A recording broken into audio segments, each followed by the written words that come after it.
Assalamualaikum dan salam sejahtera. So hari ni saya nak share dekat awak semua macam mana nak pilih supervisor untuk final year project. So kebelakangan ni memang ramai lah yang WhatsApp saya kan tanya, Mifzal macam mana nak pilih supervisor? Mifzal, supervisor ni garang tak? Supervisor ni baik tak? Supervisor ni senang tak dapat A? Tapi sepatutnya ada beberapa kriteria yang patut ambil kira untuk kita pilih supervisor. Jadi sekarang ni saya akan share macam mana nak pilih supervisor berdasarkan pengalaman saya. Okay, jom tengok video ni. Okay, sebelum tu jangan lupa tekan butang subscribe guys. Okay, so benda pertama yang you all kena tahu adalah apa you all punya minat. Minat, okay, minat bermaksud apa yang you all suka. Bidang apa yang you all suka. Dan sepatutnya benda-benda ni you all kena ambil kira sewaktu hujung sewaktu hujung tahun 3. Okay, ataupun waktu tahun 3 tu dah kena tahu. Dalam banyak-banyak subjek yang saya ambil, okay, subjek apa yang kita rasa mudah nak faham. Jadi subjek tu bidang apa. You kena tahulah benda tu, kena minat lah. Ataupun mungkin dah kena boleh buat research ke, ataupun Google tengok kan apa dia kajian-kajian yang menarik, apa dia bidang-bidang yang menarik, okay, sebelum kita pilih supervisor. Kena tahu minat dulu. Okay, kenapa kita kena tahu minat? Sebab bila kita ada minat, semestinya kita akan buat yang terbaik dan kita suka buat benda tu daripada kita terpaksa. Jadi minat tu sangat penting lah. Okay, pernah tak awak dengar daripada sini awak cakap buat programming senang? Kalau awak tanya saya, memang susah lah programming tu. Okay, sebab apa? Saya tak minat. Dia minat programming. Okay, mungkin ada orang kata material senang. Material tak senang kalau awak tak faham, awak tak minat. So, minat tu penting. Okay, tu yang pertama. Bila awak dah tahu apa yang awak minat, apa yang awak perlu buat. Yang kedua adalah awak kena tahu latar belakang kajian yang pensyarah-pensyarah buat dekat universiti ni. Okey, dekat fakulti kita. Dan awak kena smart. Contoh, kalau awak tahu awak minat, contoh kita ambil bendalih. Awak janganlah pergi ambil senarai pensyarah, semua pensyarah yang dekat fakulti awak pergi semak satu-satu. Janganlah macam tu. Kan? So apa yang awak buat, awak tengok setiap fakulti selalunya ada jabatan-jabatan ikut bidang. So awak tahulah bidang awak ni dekat jabatan sini. So dalam jabatan ni ada 20 pensyarah. Barulah awak lihat dia punya background pensyarah tu. So tak payahlah awak nak search semua pensyarah awak ni kan. So berdasarkan bidang yang awak minat, cukup. Awak dah tahu dah siapa yang awak patut rujuk. Okay, itu yang pertama. Yang kedua, so macam mana nak tengok? Kalau kat UTHM kita ada UTHM community. Kalau kat universiti lain saya tak pastilah, mungkin ada portal-portal di mana di mana student boleh check pensyarah punya latar belakang. So bila awak dah tengok latar belakang pensyarah tu, kemudian barulah awak tahu adakah pensyarah ni kena tak dengan bidang-bidang yang awak minat tadi. Dan awak kena ingat satu perkara lagi, tak semestinya pensyarah tu ajar programming dalam kelas dia buat research programming. Tak, dia boleh juga buat research benda lain. Jadi sebab tu saya cakap tadi, ikut jabatan, lepas tu tengok apa dia kajian-kajian, tajuk-tajuk research yang dia buat sebelum ni dengan student-student dia. Okay, so bila you all dah tengok kan, okay, contoh kita ada beberapa nama pensyarah yang kita nak jadikan supervisor. Okay, macam mana kita nak pilih ni? Semua bidang sama, semua bidang yang kita minat. Mungkin research pun semua sama. Macam mana saya nak pilih Mifzal? Okey, apa yang awak patut tengok? Yang pertama adalah awak lihat adakah research yang dia buat ni based on industri. Kalau awak seorang yang suka ataupun nak rasa buat research dengan industri, pilihlah pensyarah yang macam ni. Sebab apa? Sebab dia punya research memang dengan industri je, selesaikan masalah industri. Tapi awak kena ingat, industri ni awak kena prepare proposal, kena present dekat CEO ke, dekat supervisor ke, awak kena berhubung dengan industri, ada beberapa dokumen yang awak kena selesaikan antara dua pihak, universiti dengan industri dan sebagainya lah. Jadi kena prepare lah benda tu, okey? Dan tak semudah yang disangka. Okey, seterusnya saya nak tambah, kalau awak intern kan, intern sebelum kita ambil final year project. So awak kena ambil peluang waktu intern tu, awak kena check ada tak masalah-masalah yang awak boleh settle, yang awak boleh buat jadikan thesis bila awak selesaikan masalah tu. Bincang dengan pensyarah-pensyarah yang rapat dengan awak ke kan. Jadi mana tahu nanti kalau data tu dah ada, so awak masuk semester nanti awak tinggal buat je writing thesis. Sebab data dah ambil waktu intern pun boleh juga. Itu industri. Yang kedua, awak kena tengok adakah pensyarah ni buat research dekat lab. Dekat lab ni selalunya kita buat eksperimen lah, kebanyakannya material lah yang saya ambil maklum.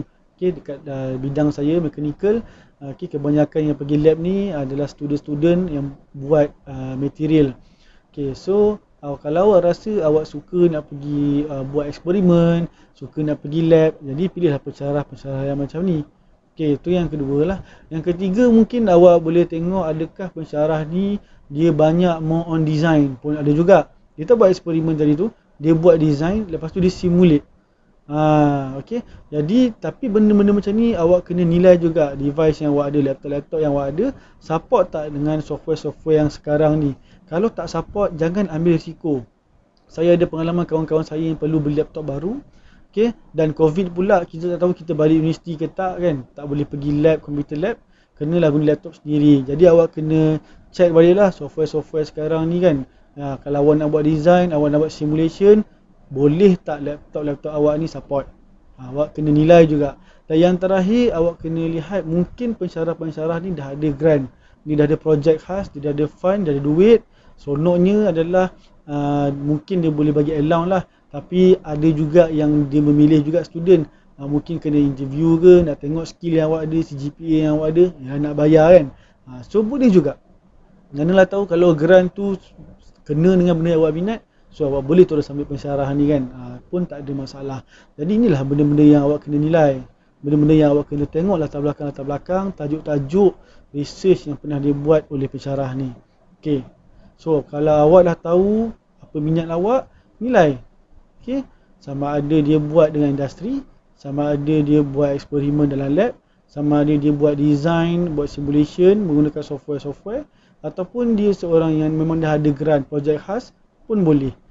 So seterusnya, bila awak dah tahu awak nak pilih mana, contohnya bidang ni saya nak ambil ni, saya nak ambil contoh kita nak buat dengan industri lah contoh kan. So ada 5 pensyarah buat dengan industri, 5-5 buat benda yang kita minat. Macam mana saya nak tapis lagi ni? Awak kena tahu perangai-perangai ataupun jenis-jenis supervisor. So ni kena pandailah tanya sini awak. Yang pertama, kita ada supervisor jenis swab. Yang swab ni memang awak kena ikut je lah apa yang dia cakap. Dia akan bagi awak semua benda, awak tinggal buat. Silap-silap dah ada contoh, tinggal tiru balik ataupun ubah-ubah sikit je. Silap-silap pensyarah tu dah tolong analyse kan lah untuk awak data-data yang ada tu. Dah tolong measurekan data ke dan sebagainya lah. Jadi pensyarah macam ni, kalau awak rasa awak nak dijaga sepenuhnya, ambillah pensyarah yang macam ni, ambillah supervisor yang macam ni. Yang kedua adalah supervisor yang jenis busy. So supervisor yang busy ni selalunya tanggungjawab dia banyak lah dalam universiti kan. Kita nak contact dia pun susah, WhatsApp mungkin 2 hari baru reply, nak jumpa kena buat appointment seminggu, 3 hari sebagai contoh. Tapi jangan risau, sebab kadang-kadang awak kena tengok kalau supervisor tu busy, tapi awak minat dia ni, tapi dia busy, tengok juga dia ada tak research assistant, RA lah. So kalau dia ada RA, selalunya mudah juga awak kena report kepada RA, tak payah report dekat dia lah. Mungkin jarang-jarang dia jumpa supervisor, banyak dekat RA. RA ni adalah student master atau PhD supervisor tu, pensyarah tu. So awak kena ikut je lah ajaran-ajaran daripada RA ni. Kalau dapat RA yang baik ataupun senior awak sendiri jadi RA, seronok lah. Kalau dapat garang, itu nasib awak lah. Tu supervisor yang busy. Supervisor yang ketiga adalah supervisor yang jenis strict sikit lah kan.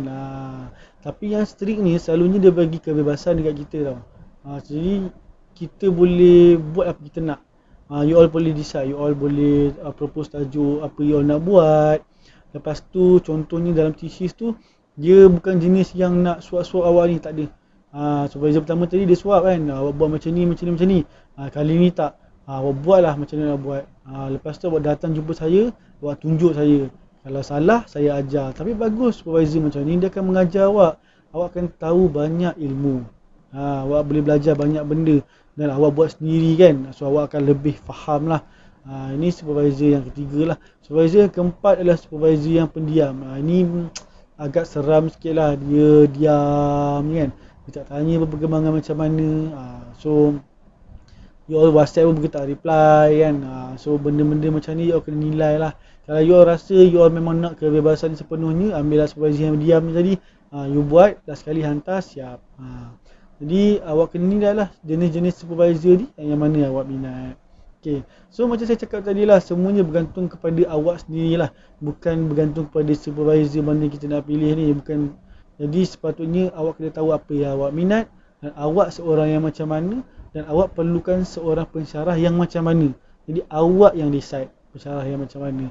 Dan saya nasihatkan juga, janganlah awak pilih seorang je pensyarah untuk awak register nanti. Sebab sekarang ni online, takut nanti kawan-kawan kita dah ambil dah pensyarah kita nak tu kan. Jadi standby lah 2, 3 nama ke 4 nama ke.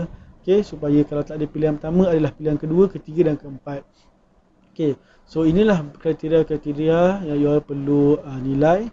Dan seterusnya saya akan explain, okay, untuk video seterusnya saya akan explain macam mana nak menghadap supervisor kita ni buat kali pertama, dan macam mana kita nak propose tajuk dekat supervisor kita ni.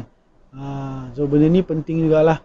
Okay, so untuk video kali ni jangan lupa like, jangan lupa komen, jangan lupa subscribe. Okay, share kepada kawan-kawan, dan good luck lah pilih supervisor nanti. Okay, so jumpa dekat video akan datang. Okay, so thanks sebab tengok video ni. Okay, jumpa kat video akan datang. Bye.